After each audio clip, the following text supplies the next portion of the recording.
Assalamualaikum warahmatullahi wabarakatuh. Perkenalkan, saya Baginda Raihan Zen dari kelas BKI 3A, Prodi Bimbingan dan Konseling Islam, Universitas Islam Negeri Sultan Syarif Qasim Riau.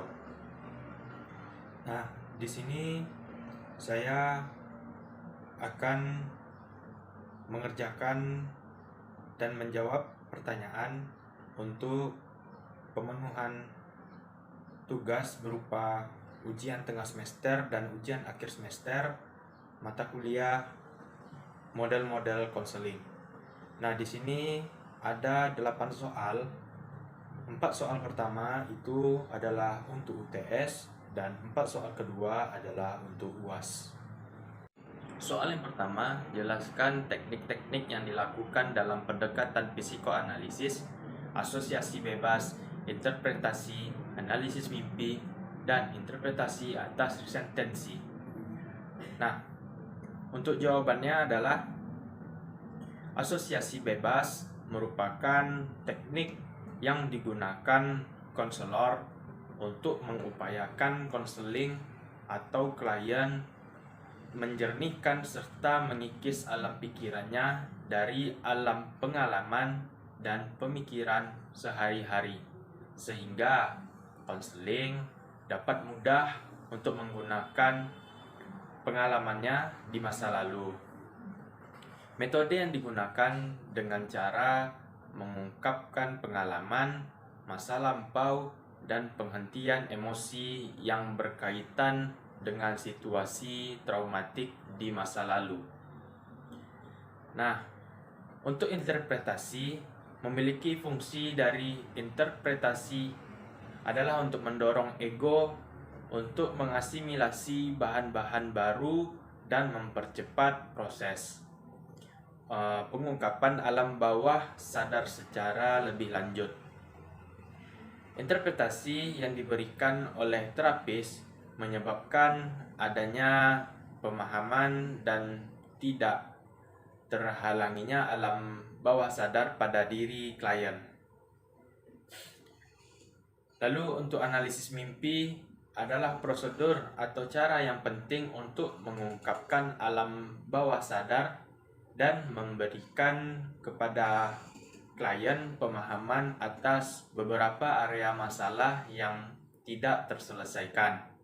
Selama tidur, pertahanan melemah sehingga perasaan yang dipres akan muncul ke permukaan meski dalam bentuk lain.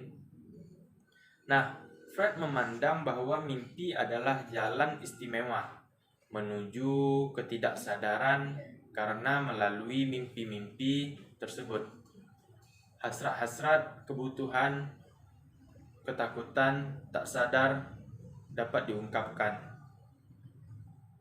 Resistensi adalah sesuatu yang melawan kelangsungan terapi dan mencegah klien mengemukakan bahan yang tidak disadari. Selama asosiasi bebas dan analisis mimpi, klien dapat menunjukkan ketidaksediaan untuk menghubungkan pikiran, perasaan, dan pengalaman tertentu. Freud juga memandang bahwa resistensi dianggap sebagai dinamika tak sadar yang digunakan oleh klien sebagai pertahanan terhadap kecemasan yang tidak bisa dibiarkan, yang akan meningkat jika klien menjadi sadar atas dorongan atau perasaan yang direpres tersebut.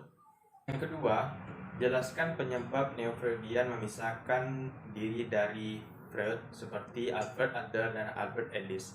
Jawabannya, Alfred Adler memisahkan diri karena mengembangkan ide-idenya sendiri, kemudian membentuk kelompoknya sendiri, yaitu individual psikologi.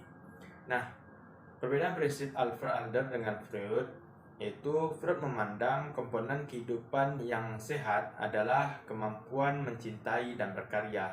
Bagi Adler, masalah hidup selalu bersifat sosial. Nah, yang kedua, Freud memandang kepribadian sebagai proses biologik mekanistik, sedangkan Adler termasuk pelopor ego kreatif. Yang ketiga, Adler menekankan adanya keunikan pribadi. Setiap pribadi merupakan konfigurasi unik dari motif-motif, sifat, dan nilai-nilai. Yang keempat, Adler memandang kesadaran sebagai pusat kepribadian, bukan ketidaksadaran. Soal yang ketiga, coba jelaskan eksperimen Pavlov tentang classical conditioning, kemudian kaitkan dengan model konseling behavior therapy. Jawabannya, classic conditioning adalah proses yang ditemukan Pavlov melalui percobaannya terhadap anjing, di mana perangsang asli dan netral dipasangkan dengan stimulus bersyarat secara berulang-ulang, sehingga memunculkan reaksi yang diinginkan. Ia menemukan bahwa ia dapat menggunakan stimulus netral seperti sebuah nada atau sinar untuk membentuk perilaku respon.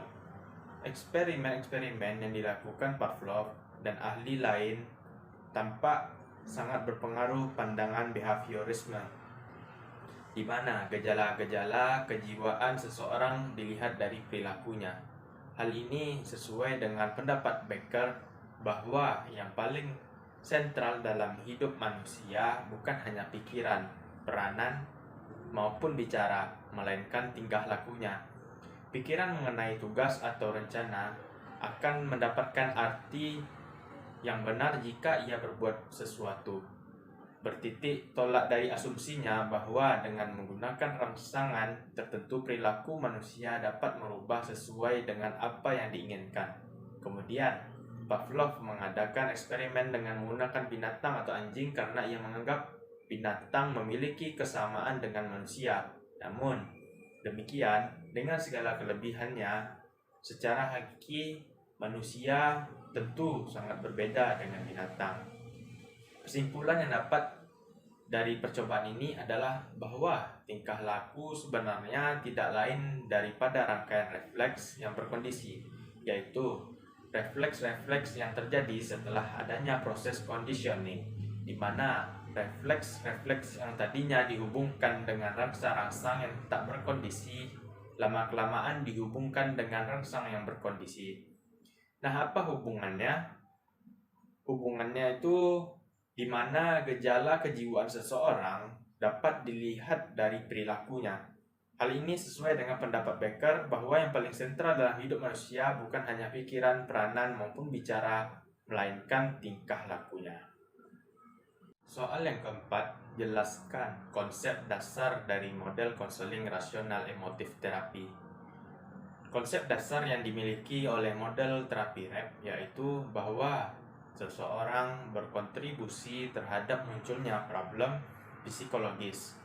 Bayi itu ditunjukkan dalam gejala yang spesifik hingga interpretasi terhadap sesuatu peristiwa atau situasi tertentu. Dalam konsep REP ini dinyatakan bahwa setiap manusia itu memiliki pikiran, perasaan, dan perilaku yang mana ketiganya ini berlangsung secara simultan atau berlangsung secara bersamaan. Konsep dasar yang dikembangkan oleh Albert Ellis yaitu 1. Pemikiran manusia merupakan penyebab dasar dari gangguan emosional. Yang kedua, manusia mempunyai potensi pemikiran yang rasional dan irasional.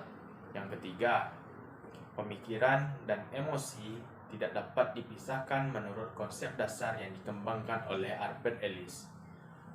Yang keempat, pada diri manusia itu sering terjadi self-verbalization. Yang kelima, pemikiran tak logis itu atau disebut juga pemikiran rasional dapat dikembalikan kepada pemikiran logis, reorganisasi persepsi. Pemikiran yang tak logis itu bisa merusak dan merendahkan diri melalui emosionalnya.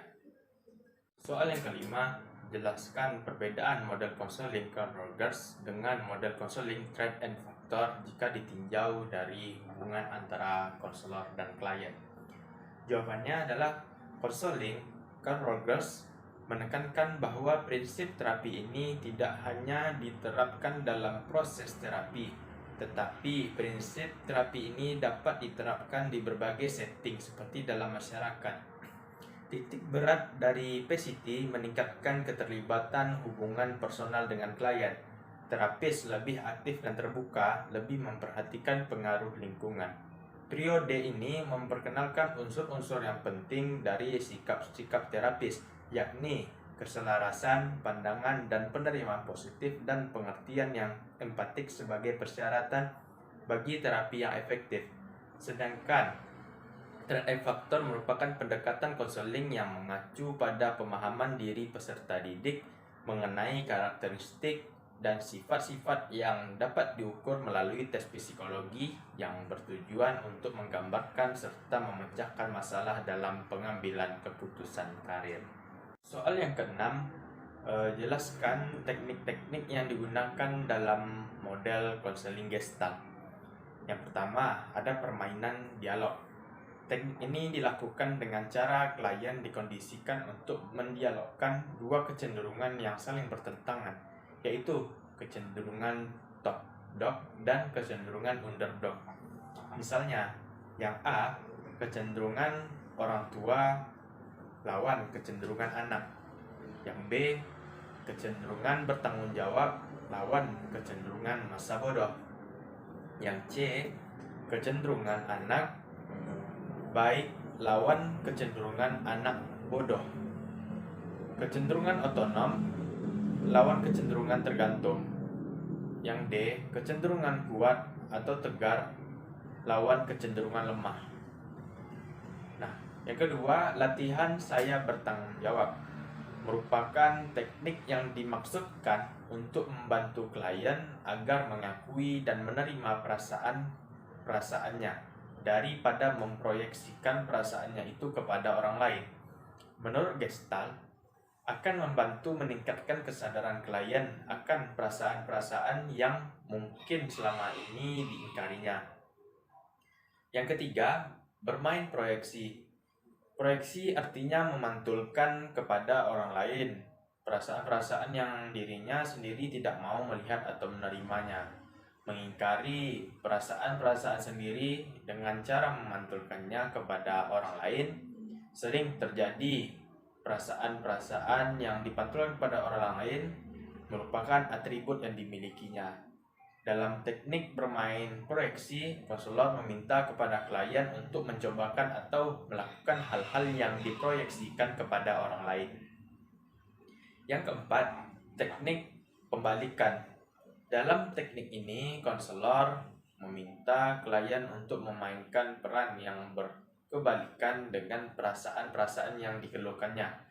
Misal, konselor memberi kesempatan kepada klien untuk memainkan peran eksibiosis bagi klien pemalu yang berlebihan. Nah, yang kelima, tetap dengan perasaan. Teknik yang dapat digunakan untuk klien yang menunjukkan perasaan atau suasana hati yang tidak menyenangkan atau ia sangat menghindarinya. Konselor mendorong klien untuk tetap bertahan dengan perasaan yang ingin dihindari dirinya itu. Soal ketujuh, jelaskan 3 aspek atau 3 dimensi yang saling berkaitan dalam membentuk sifat manusia jika ditinjau dari model konseling logoterapi. Jawabannya adalah 3 aspek logoterapi, yaitu freedom of will atau kebebasan berkeinginan. Kebebasan berkeinginan adalah ciri-ciri yang unik dari keberadaan pengalaman manusia. Manusia tidaklah bebas dari kondisi biologis, psikologis, dan sosiologis, tetapi manusia berkebebasan untuk mengambil sikap terhadap kondisi-kondisi tersebut. Kebebasan berkeinginan adalah kebebasan yang bertanggung jawab untuk mengembangkan potensi yang dimiliki setiap manusia. Menurut Frank, hidup punya potensi untuk memiliki makna apapun kondisi atau masalah yang sedang dihadapi, bahkan dalam kondisi yang paling menyedihkan sekalipun. Manusia memiliki kemampuan untuk mengubah aspek-aspek hidup yang negatif menjadi sesuatu yang positif. Nah, keinginan akan makna mendorong manusia untuk melakukan berbagai kegiatan agar hidupnya dirasakan berarti dan berharga. Keinginan akan makna adalah dasar perjuangan manusia untuk menemukan dan memenuhi makna dan tujuan hidupnya. Soal yang ke-8, jelaskan kembali apa yang Anda pahami tentang tugas makalah yang Anda presentasikan. Baik, kemarin saya presentasikan makalah tentang terapi realitas. Nah, terapi realitas sendiri adalah suatu sistem yang difokuskan pada tingkah laku sekarang. Inti terapi realitas adalah penerimaan tanggung jawab pribadi yang dipersamakan dengan kesehatan mental. Prinsip-prinsip dan prosedur yang dirancang untuk membantu orang dalam mencapai suatu identitas keberhasilan yang dapat diterapkan pada psikoterapi, konseling, pengajaran, kerja kelompok, konseling perkawinan, pengelolaan lembaga, perkembangan masyarakat. Nah, tujuannya dari terapi ini adalah menolong individu agar mampu mengurus dirinya sendiri. Nah, lalu mendorong konseli agar berani bertanggung jawab serta memikul segala resiko yang ada. Lanjut, mengembangkan rencana-rencana nyata dan realistik dalam mencapai tujuan yang telah ditetapkan. Nah, perilaku yang sukses dapat diukurkan dengan pencapaian kepribadian yang sukses. Terapi ini ditekankan pada disiplin dan tanggung jawab atas kesadaran sendiri. Nah, tugas dasar konselor adalah melibatkan diri dengan konseli dan kemudian membuatnya untuk menghadapi kenyataan. Nah, kelebihan dan kekurangan dalam teori ini adalah yang pertama itu kelebihannya, terapi realitas ini memiliki fleksibel, dapat diterapkan dalam konseling individu dan kelompok. Yang kedua, terapi realitas ini dapat diterapkan dalam perawatan penyimpangan perilaku, penyalahgunaan obat, dan penyimpangan kepribadian. Yang ketiga, terapi realitas ini meningkatkan tanggung jawab dan kebebasan dalam diri individu tanpa menyalahkan atau mengkritik seluruh kepribadiannya. Yang kedua, kelemahannya, terapi realitas terlalu menekankan pada tingkah laku masa kini sehingga terkadang mengabaikan konsep lain seperti alam bawah sadar dan riwayat pribadi. Terapi realitas bergantung pada terciptanya suatu hubungan yang baik antara konselor dan konseli. Terapi realitas bergantung pada interaksi verbal dan komunikasi dua arah.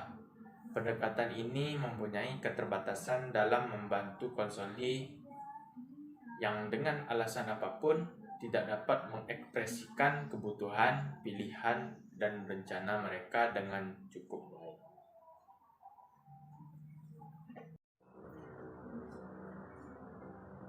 Baik, itu saja pertanyaan yang bisa saya jawab. Bagi teman-teman atau para pendengar yang mau menambahkan atau melengkapkan jawaban yang saya beri, boleh dimasukkan ke dalam kolom komentar atau langsung DM ke akun Instagram. Baik, saya ucapkan terima kasih. Wassalamualaikum warahmatullahi wabarakatuh.